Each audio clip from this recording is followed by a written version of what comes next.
સ્વાધ્યાય 1.16 નીચેનું સામાન્ય અવલોકન સ્પષ્ટપણે સમજાવો.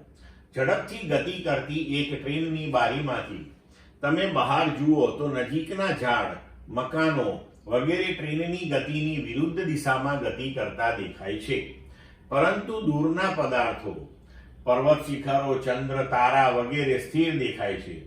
હકીકતમાં તમે ગતિ કરી રહ્યા હોય અંગેના સભાન હોવાથી આ દૂરના પદાર્થો તમારી સાથે ગતિ કરતા જણાય છે. તો હવે આવું કેમ થાય છે?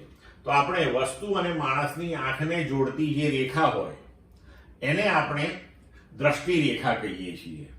હવે અહીંયા શું થશે કે ગતિ કરતી ટ્રેનમાં બેઠેલો માણસ જ્યારે નજીકની વસ્તુઓને જુએ ત્યારે દ્રષ્ટિ રેખા જે છે આપણી એની ઝડપ ખૂબ જ હોય છે વધારે, એટલે કે એની જે દિશા છે એ ખૂબ જ ઝડપથી બદલાતી હોય છે અને આ વસ્તુઓ ટ્રેનની ગતિની વિરુદ્ધ દિશામાં ગતિ કરતી આપણને દેખાય છે.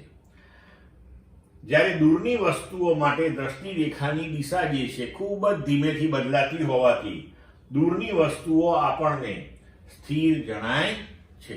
ક્લિયર મિત્રો?